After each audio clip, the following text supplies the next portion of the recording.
was us against the world. What we were attempting to do was pay the nation's top producers better. That put me on the hate list of every other real estate company. The brokers did not like the idea of making the agents the heroes of the organization. We figured that the agent was doing all the work and taking most of the risk, and yet only getting half of the compensation. High commission split was a big part of what we had going for us in the beginning. The advantage of that was that you would attract the full-time, experienced producers in the business.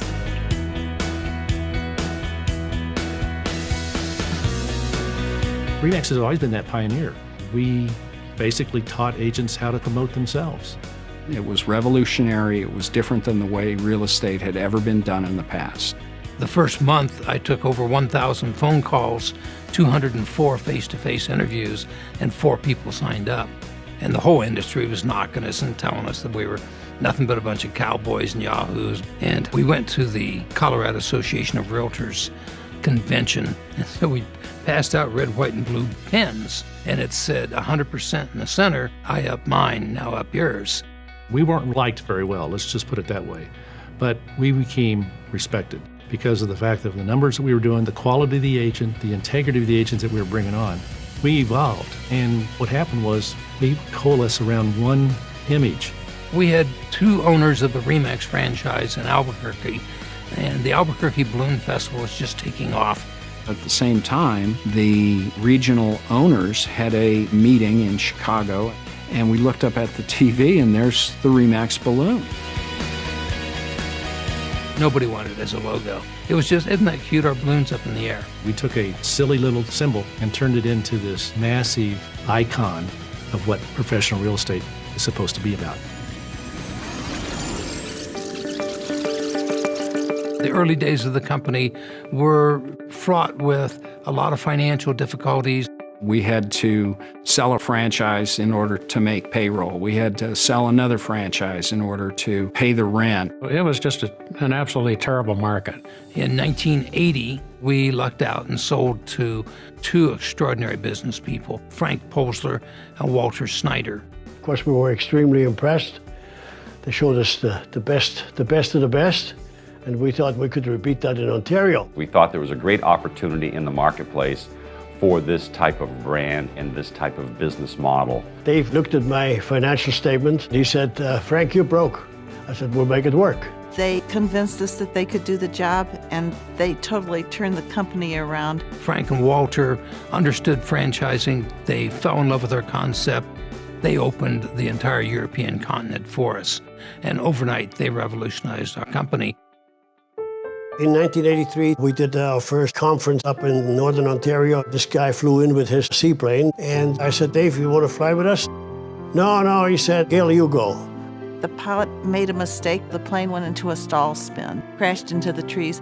Killing the pilot and putting Gale and the other 2 passengers in the hospital for years. Originally, they told Dave that she would be lucky to make it through the night. Even if she does come out of it, she may be a vegetable. She may never be able to walk. She may never be able to talk. He read motivational books to her, even though she was in a coma. And the doctor said, son, she can't hear you. He said, I'm going to keep talking to her, and I'm going to sleep here, and I'm going to be with her until she gets well.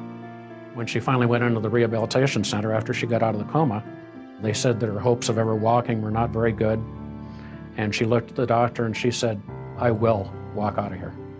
I can remember her appearing at the convention, this frail 95-pound, head-shaved wisp of a woman in a wheelchair.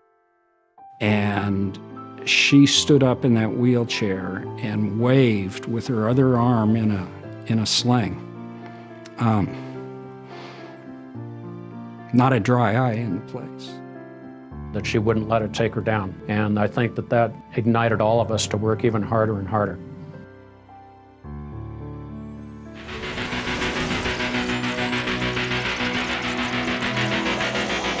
By the 90s, we were booming.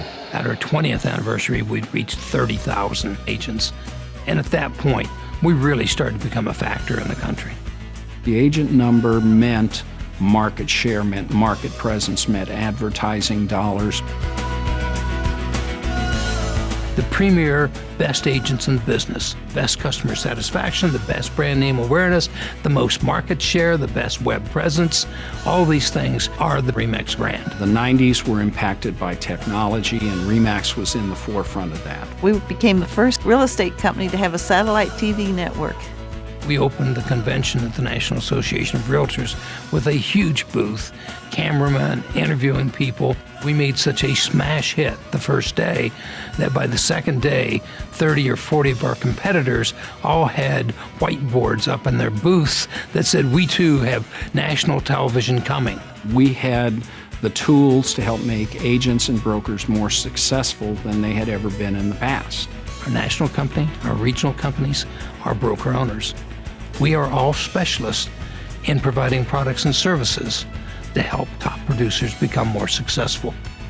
We are totally devoted to the top producer.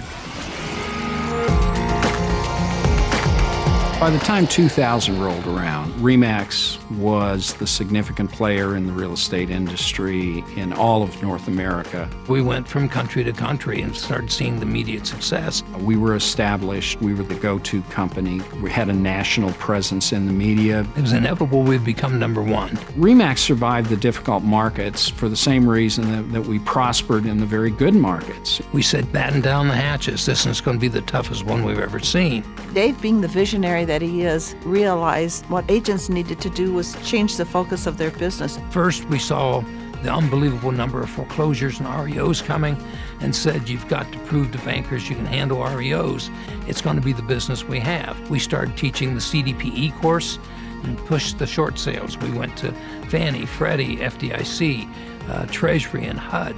We helped them rewrite the short sale rules. So we embraced the changes. If you have a company that's built with the very best brokers and the very best agents, it's going to prosper.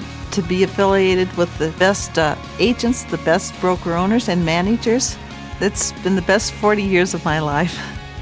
There's no words to explain how much we appreciate the real estate agents and broker owners that work with us. They built this company. It was a passion for the organization. It was an absolute love for the people in RE/MAX. And we never lost our focus.